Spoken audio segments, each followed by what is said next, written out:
It's all about how we teach it, not what we teach.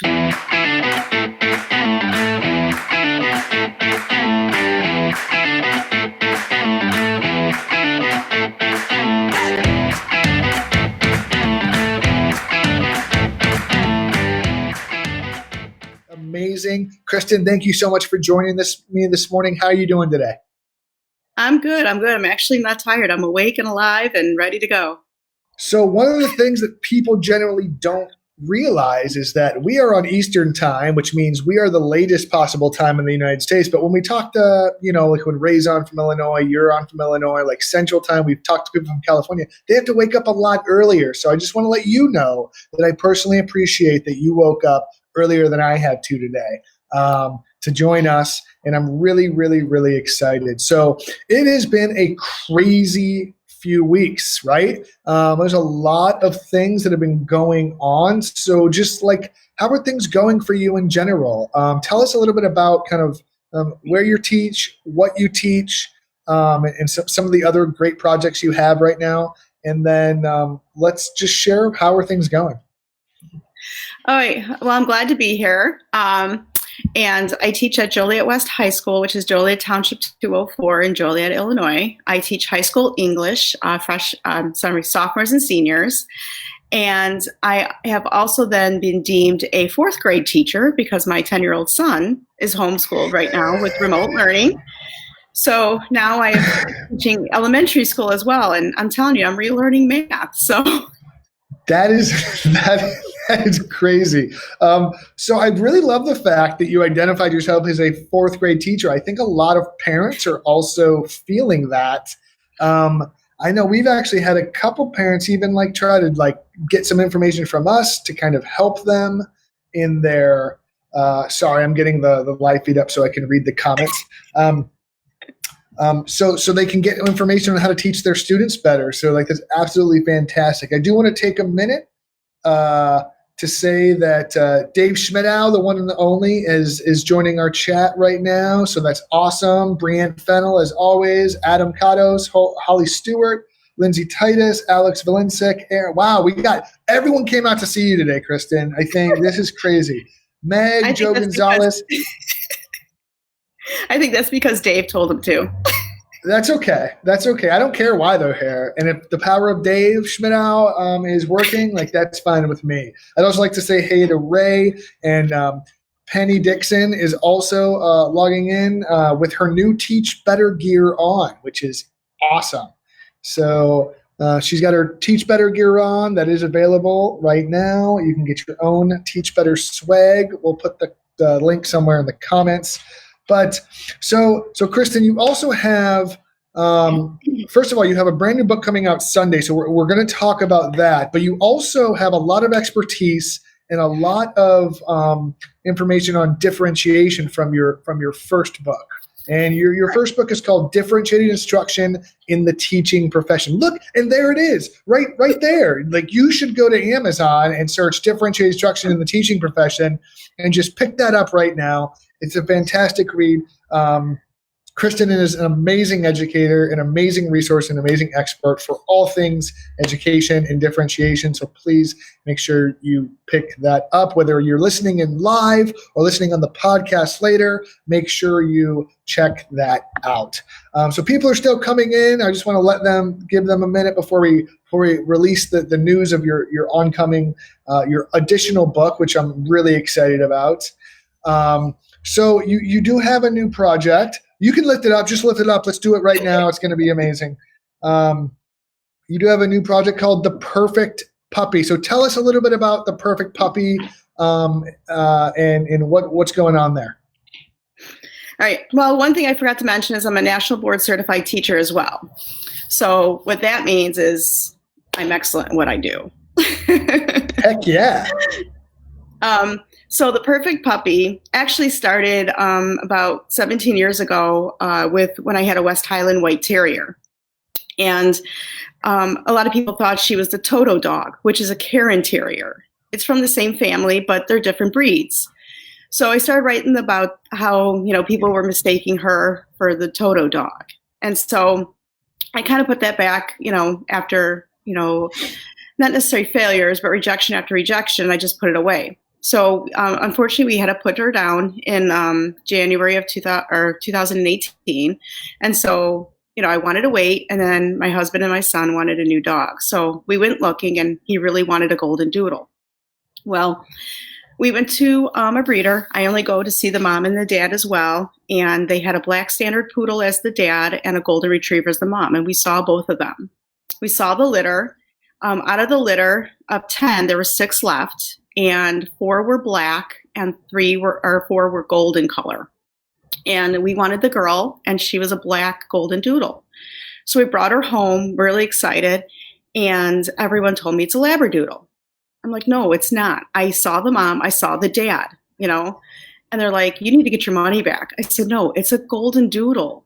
And so I wrote the book because people judged her on the color of her fur because she's black in color, not gold. Well, golden doodle is a breed, not a color. In fact, golden doodles come in 5 different colors.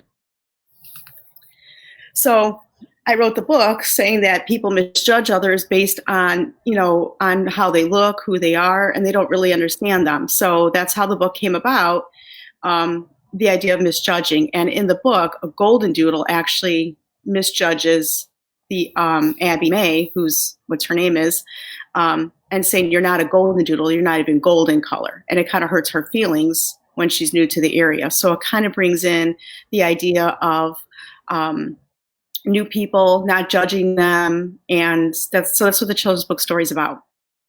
So Alex Valencic said that your book is on his wish list, but his wife says he has to finish his current stack of books first. So I think that's pretty cool. So that sounds awesome. So where can people pick this up? It's out Sunday, correct? It's like this Sunday? Yeah, well, we're launching it Sunday on Facebook Live on my Facebook page, which is Kristen Copper's author. I can get the link for you on that one. Sure. And we're going to, I know it's Mother's Day, but we're in quarantine right now, so I'm not going anywhere. And so a brunch for you? No. So 7 p.m. Central Standard Time, I'll go live, and I'll actually give away a book after the reading of it on live. Whoever joins me live, I'll give away the book when they are available. So it should be available on Amazon starting Sunday. That is awesome. I'm definitely going to check that out. And what a great message, right? So I think regardless of the grade you teach, I'm a huge fan of using simple stories to illustrate important, deep messages. And I think regardless of the age of the child listening to the story, like they can get kind of that conversation out of it. And by the way, if no one saw Kristen's mug, I just want you to just take that message in and enjoy it just with your morning coffee. Because it was just ordered this morning. Maybe we'll make that available on the Teach Better Swag store.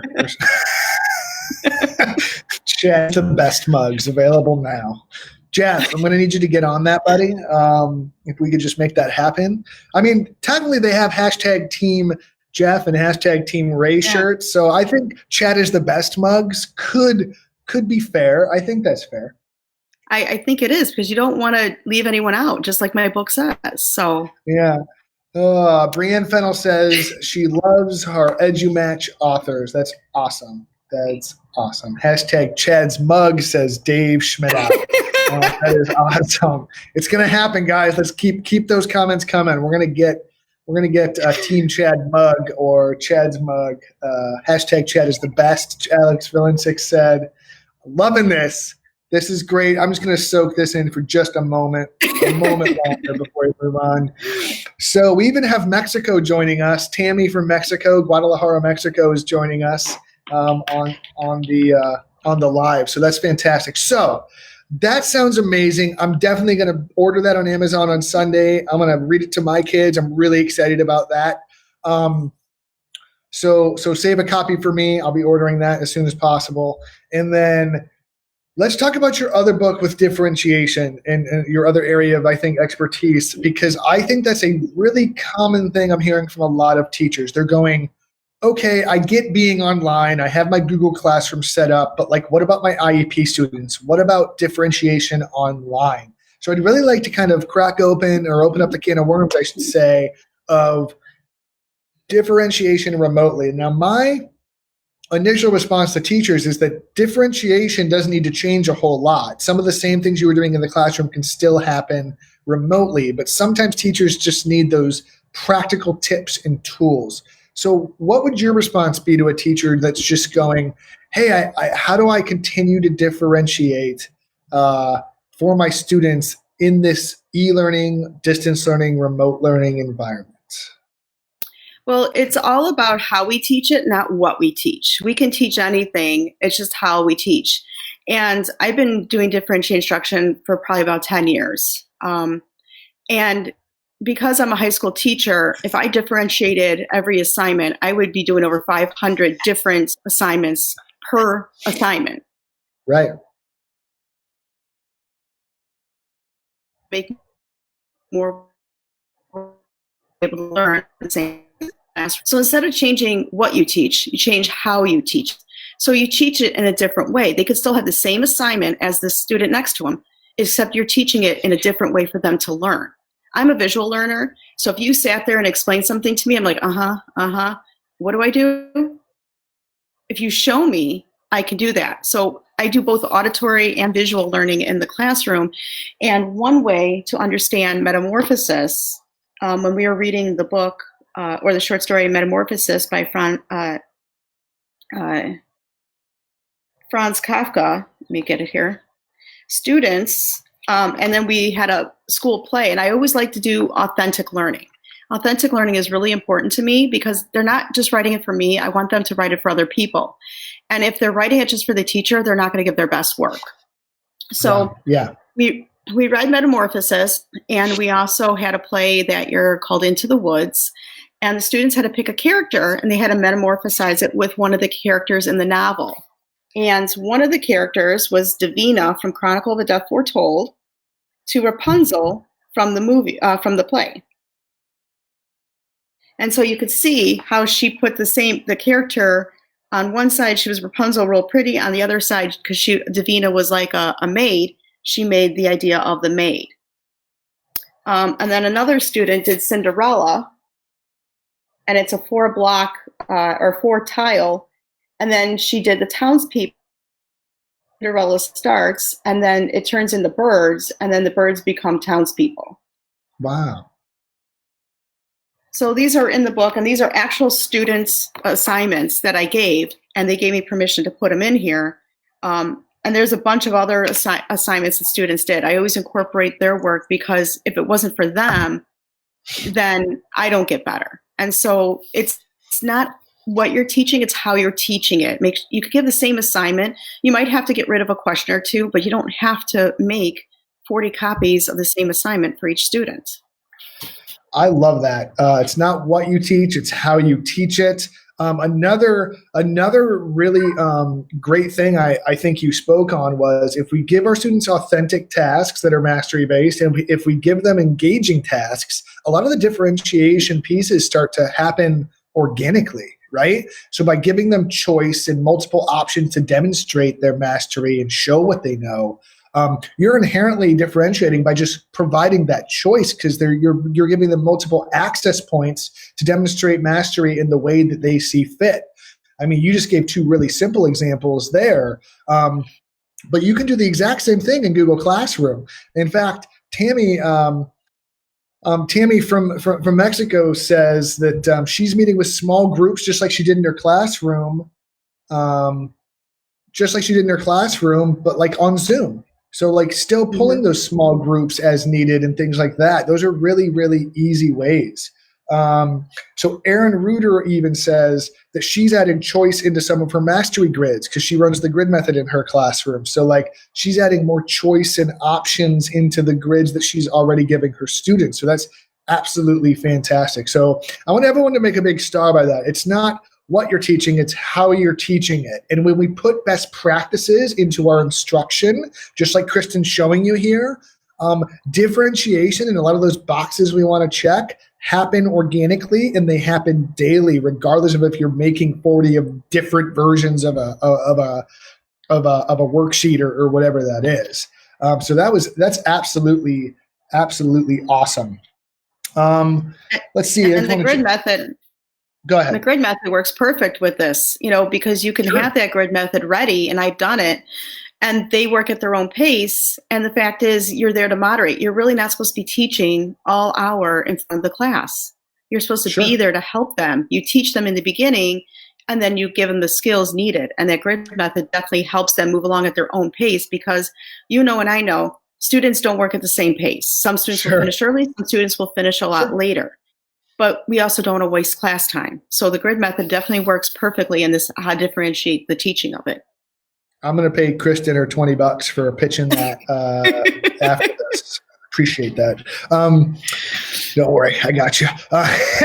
No, but you're absolutely right. Right. So if you let's pretend like we took a sampling of 500 different IEPs from schools and districts across the country, and we looked at all those IEPs. We laid them out on a table, and we looked at the number one thing that is put on student interventions, on like that list of things we do for students to overcome their barriers, right? If you look at most IEPs, the most common one that I've ever seen on every single IEP that I've ever looked at is extended time. Mm-hmm. And I think most people would agree with that. Yeah, extra time, extended time, more time, like on assignments, on tests, like whatever that is.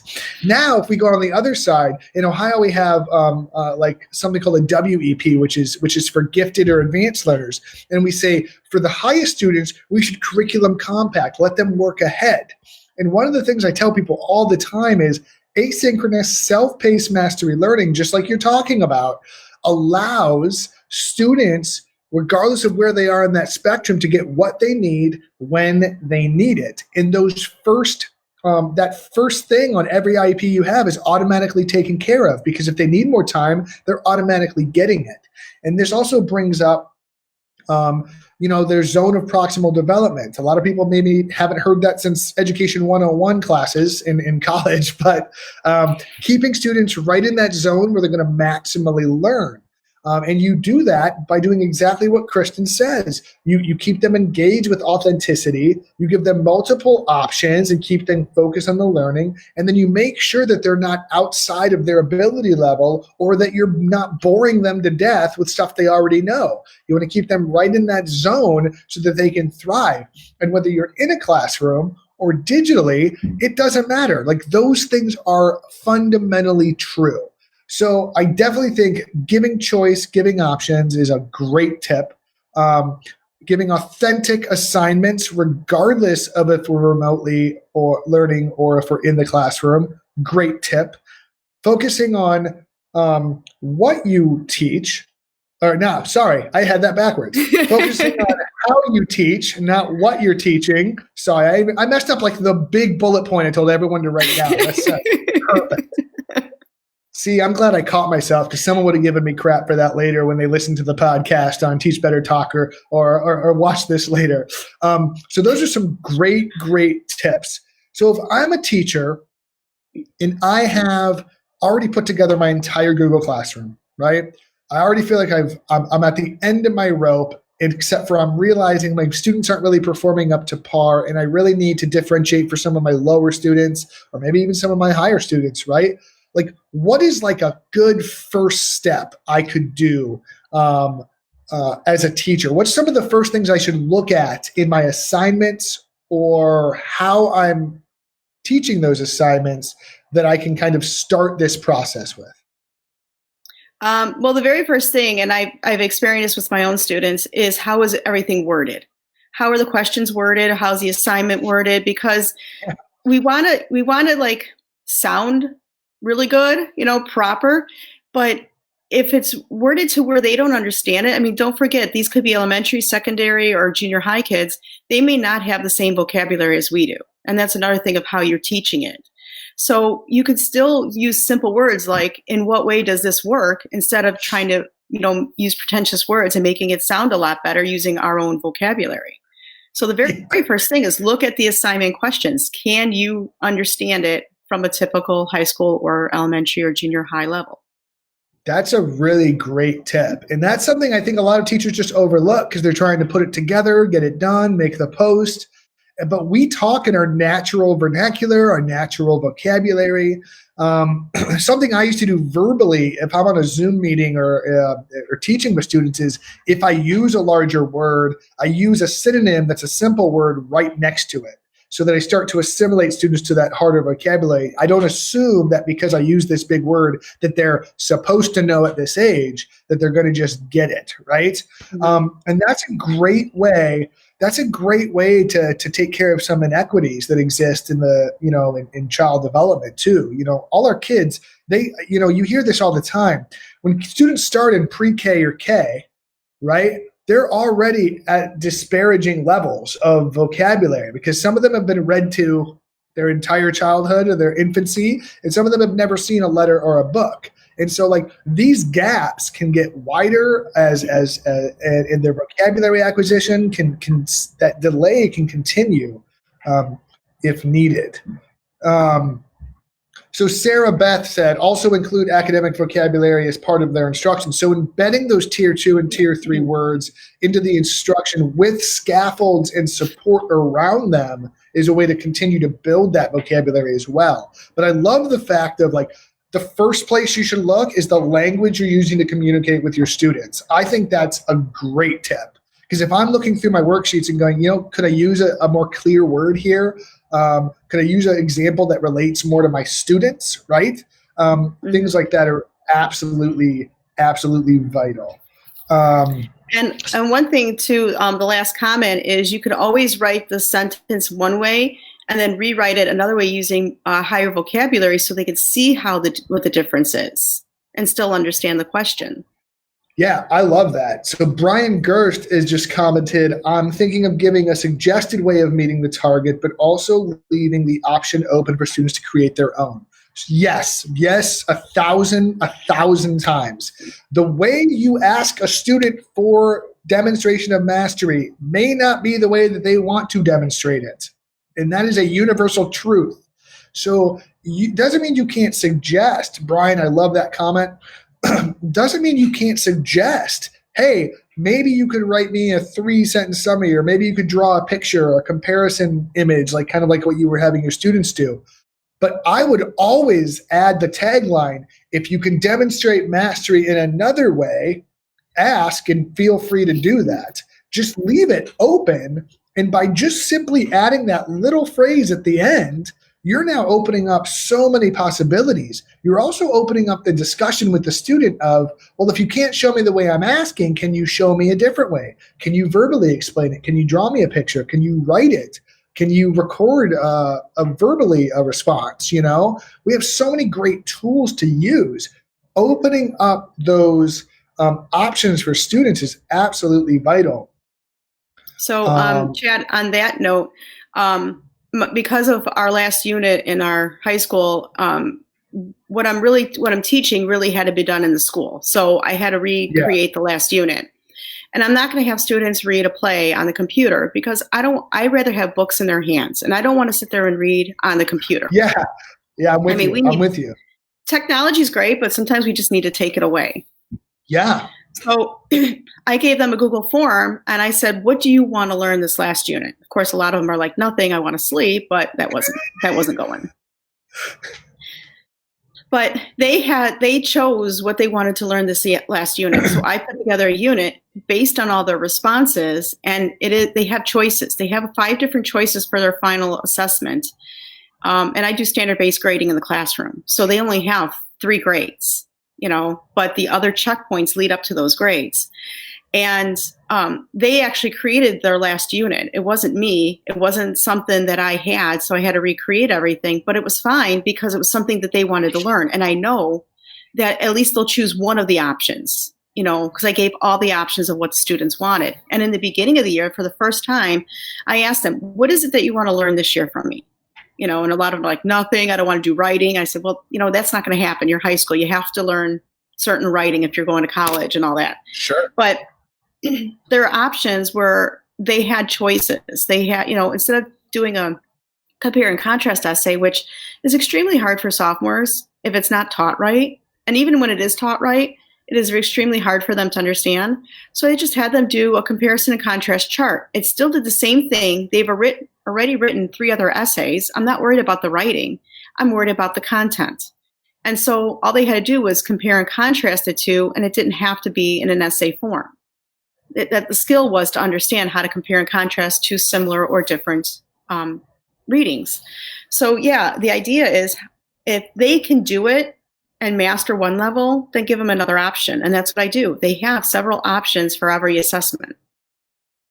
I love it. I love so much about what you just said. I'm trying to just dissect it in my brain. The focus on like mastery of skills, standards, and objectives over like completion of these tasks, I think is a huge takeaway. I think a lot of teachers, if they weren't already wrestling with that, they definitely are now, right? Because like the idea that in this digital environment that we're all in right now, that we should just be counting what you turned in and didn't turn in is absolutely crazy, and it's going to create this huge equity gap.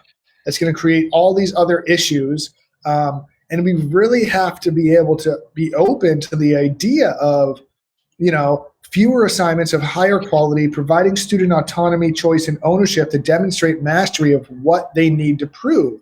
And then once they've demonstrated that, them doing 14 worksheets doesn't matter if they've shown that they've mastered the concept, right? So like being able to provide them, and I've told this to a lot of teachers, if you are still grading to punitively like punish students for not doing work, you're wrong. Like, I'm sorry, like it's just like that's not the point of feedback. That's not the point of reporting. The purpose of grading and reporting is to provide feedback on mastery of content, period, end of story. So whatever that grading is needs to represent mastery of that content. So it doesn't mean all the grades are high. You can still have low mastery of content, but it should only be for feedback and growth purposes. So like, think about grading for growth as opposed to grading for punitive measures, right? To teach them a lesson about, you know, responsibility. Like that now is not the time for that. Now, like it's just not. Like we're in a crisis right now. And, you know, I've said this, I think, almost every single live. A lot of teachers right now are saying we're doing e-learning, we're doing remote learning, we're doing distance learning.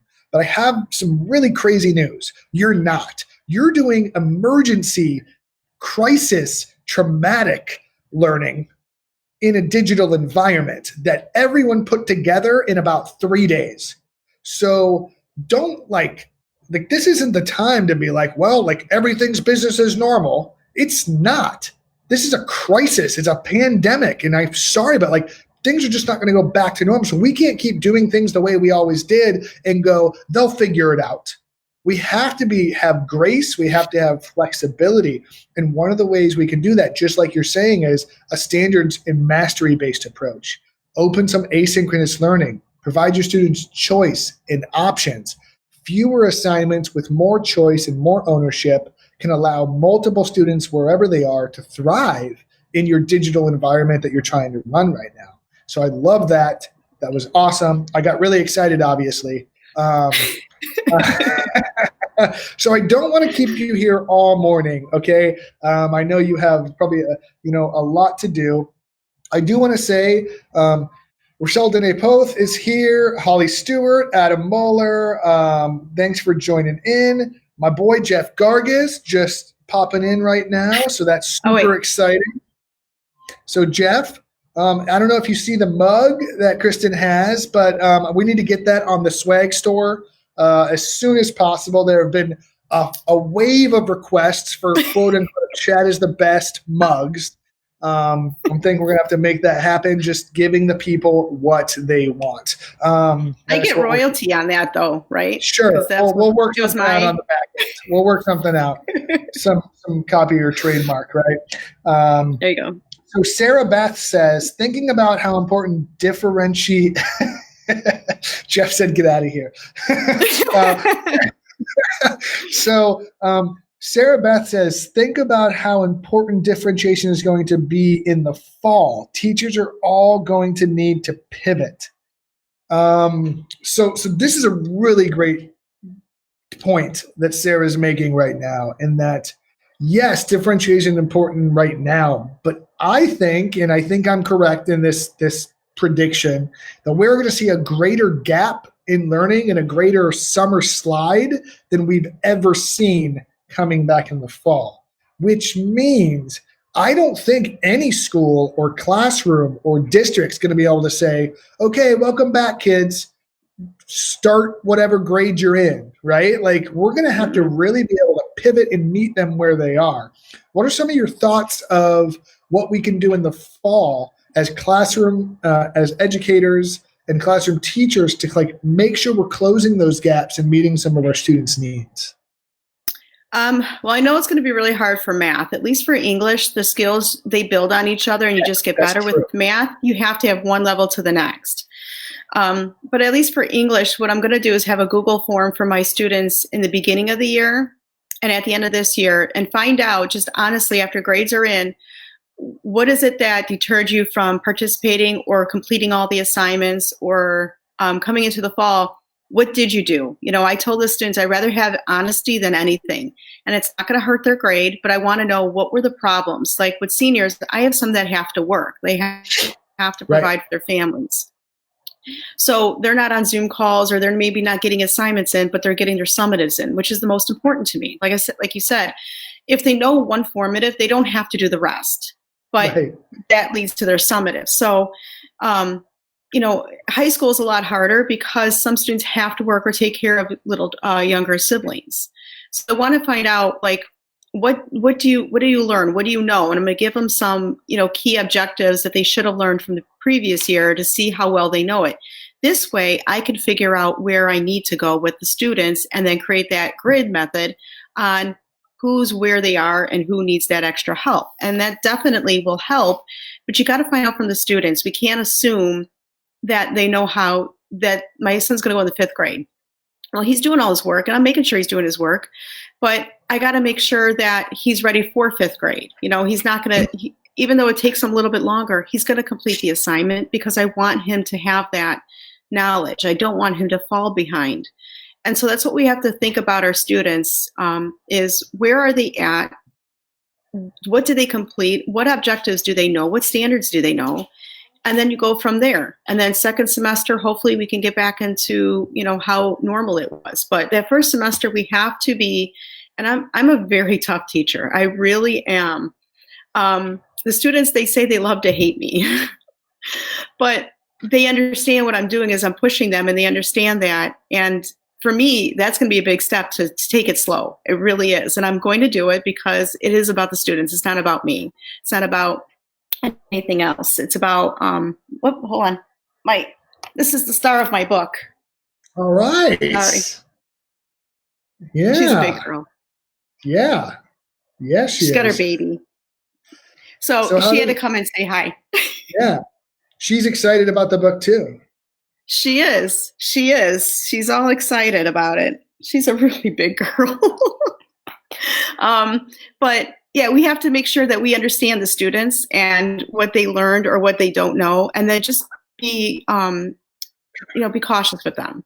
And it's new for all of us. I don't really know because we've never been in this position before. No one has. So it's going to be new to everyone. Yeah, I wanted to highlight that last part. No one's ever done this before. No one's ever been here before. No one's ever had to do this before. So it's okay to not be okay, and it's okay to just be figuring this out. But what is not okay is if we expect things to just go right back to business as usual, because that is an unrealistic expectation. Something I talk to teachers in districts and schools about all the time is that you have to plan for success based on what you have, not for what you want. Right? Every teacher would love if their students are going to come to them with all of the knowledge that they were supposed to have and doing all of their remote learning assignments and be able to move right on. But if we plan for that, we will fail. We will make those gaps wider. We will start the year off on a horrible note because we haven't done a few things. We haven't pre-assessed where our students are, which is what you're talking about with this this survey, right? We haven't evaluated their socio-emotional needs or their mental health needs either. So there's also going to be a component in a huge transition for students back to a physical environment. We have to be cognizant of that. And we have to be okay with taking the time to make this transition. Whether that means taking the first 2 weeks or first half semester to kind of figure all those things out, like we need to be okay with that. And the one saving grace, if I could call it that, I don't think that's a good thing to call it, but the one saving grace is that everyone's on the same page. Like everyone's going through this. So it's not like your school or the school down the street is in a different situation, right? Like all of our students had this gap, all of our students had this experience, and they're going to be at different places.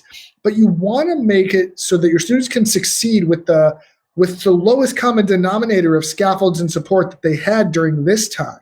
We don't want to assume that they were all doing everything and then try to move on really quickly when we come back. So I love the pre-assessment, the post-assessment at the end of this year, the pre-assessment at the beginning of next year is going to be absolutely crucial. And I think being very transparent with our students about what we're thinking and how those things are happening. It's okay. The dog's fantastic. She needs her 5 minutes of fame. She's going to get a lot more on Sunday, right? We have to be cognizant of that, and we need to be okay. So Andrea Lynn's joining us. Alex is chiming in. So Tammy Jaminez said, yes, I think we all have to understand that students will be coming in lower than usual. I think teachers from the grade before need to talk to each other and find out what major concepts we may have missed. Okay, so that's a really good time for vertical alignment in the fall. Like we need to be having these conversations about like, what were you supposed to cover during the crazy time that was the pandemic? Like what were you supposed to have covered so that I can make sure we shore that up, especially in, like you said, those math classes and things like that. Same thing with science, right? So like science isn't going to build from one year to the next at the high school level necessarily because, freshman you might be taking physics and then sophomore you might be taking a biology course. So like you can pivot those types of courses pretty easily. What you can't do, however, is pivot. If a student can't write a thesis, they're going to have a hard time writing an essay in the first quarter of their 12th grade year if they were supposed to learn that in their 11th grade year. If they don't know how to, graph equations, it's hard for them to graph multiple equations in the first year of their senior year or something like that. So we really, really have to be cognizant of that. Aaron Reuter said we need to be prepared for both and switch quickly between person and remote learning. So I want to talk about that real quick. I want to make that the last thing we talk about because I could keep you here all day, but I don't want to do that to you. And then I want to get back. I want to let you kind of have the final word and share those books again, just for anyone joining us late. So I want to make sure everyone hears about those and can pick those up on Amazon on Sunday. So now, Aaron Reuter said we need to be prepared for both in-person and digital and switch quickly. So I want everyone, whether you're a district administrator or a teacher, I want you to listen very carefully because I've been talking through our masterminds. We've been bringing together dozens of leaders almost every single week from across the country to just talk through these problems. And I've been consulting with every single school and district we have to try to figure out what the best plan is. And in my opinion, the best plan you can have right now is plan to not be physically in your classroom in the fall. Now, I'm not saying that that's going to be what happens, but what I'm saying is plan a universally accessible curriculum so that students can access the curriculum if they're not physically in your classroom, so that they can work on the curriculum if they're not physically in your classroom, and so that you can grade and report them in a standards-based, holistic way, right? So there are three pillars, I think, to every classroom to be successful. I think it is universal access to the curriculum, asynchronous learning for students to be able to work at their own pace, and a mastery-based approach to feedback, grading, and holistic practices in terms of reporting mastery for students, right? I think if every classroom has those three things, whether you're in the classroom or whether you're out of the classroom, which we don't really know, you're going to be able to be successful. if you're missing one of those components, if students can't access the curriculum digitally when they're not there, you're going to have to do a lot of work and scramble to make something kind of work, right? If students can't work at their own pace, your students are going to work asynchronously when they're not in your classroom. So like if we don't provide that option and we go to remote again, you're going to be stuck again. And if we're not providing mastery and standards-based practices and holistic grading practices that are non-punitive, we are missing the boat. Because here's the truth.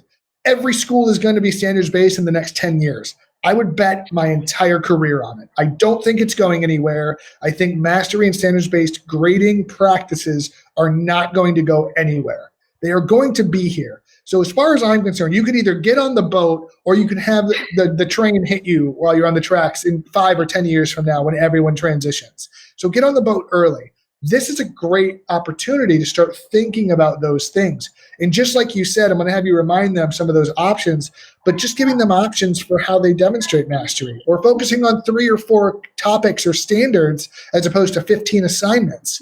I mean, we have to be innovative.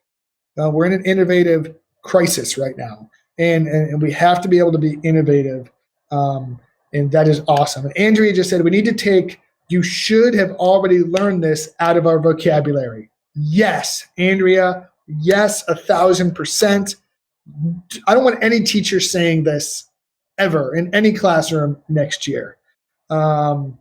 So sorry, I got excited again. You just had so many great points, and the chat has been amazing. Whether people are listening live, there's been so much value in this daily drop-in. But before we leave everyone, and I let you get on with your day, Kristen, what are some parting words you have for everyone? Let's start with kind of like a closing message that you'd like everyone to take from this daily drop-in. Well, the biggest thing is make sure that when the students do something authentic, make sure you share it out, with permissions. We don't want students doing it just for us. We want them, because when they start in a career or go into the working world, they have to share it with other people. In fact, my seniors will be sharing their final project on Padlet, so it'll be public so others can see it. Along those lines, we have to understand students coming into the fall, whether we're remote or not. And if we automatically go into expecting them to understand something, we're going to lose them, and we're going to lose them for the rest of the year. We have to have that social emotional learning with them, and understand that even at home as teachers, like I said, I still have to do my work. I still have to teach my 10-year-old, but I'm doing both jobs, and it is difficult at times. And we can't imagine their parents that are not teachers that are trying to get their kids to complete the work. So we have to understand that they might be working and that they may not complete everything. So my dates are open. It's not like, even though I have a due date, it's not due, but I'd like to get it done. It shows that they can master it and know those standards. So we just got to be patient, and we just got to work through this as a team. I love it. I love it. And before we go, I'd like you please share both of your books one more time, and then tell people how they can get your brand new book. So her first book is Differentiating Instruction in the Teaching Profession, which is fantastic. I love that cover, by the way. It's just awesome. Thanks. Great work on that.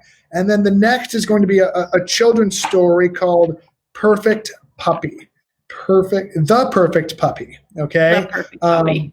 And tell everyone, where can they get that? When can they get that? In case they're joining us late. So you can get them on Amazon. Perfect Puppy should be available in print on Amazon on Sunday. We will launch it on Sunday. You could also go through EduMatch Publishing, where they're actually 25% off now for any EduMatch authors. And you can get it there. You can also, like I said, also get it at Amazon.com.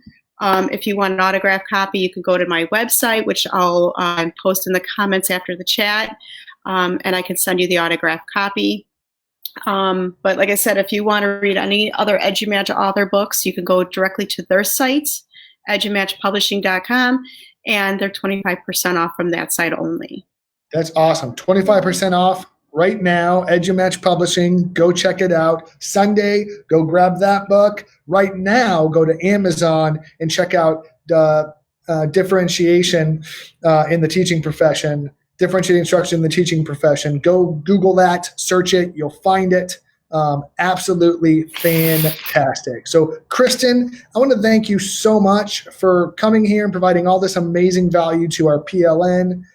We got Tim Cavey, we got Sarah watching, we got Andrea watching. Everybody's here. Rochelle Dene Poth is still on. Like, we have like the who's who of just like everybody in education right now on this chat. So you brought out the best in our audience, and you brought out the best in me and this daily drop-in. So I just want to thank you very much. I want you to have a great morning, have a great day, and I want you to stay safe. So thanks, you too. Absolutely. We'll see you guys back here tomorrow at 8 a.m. Eastern and 7 a.m. Central, or whatever time zone you're in. You guys do the math, because I'll get confused if we do any more than that. So we'll see you here tomorrow, 8 a.m. Have an awesome day. And as always, teach better, guys. Have a good one.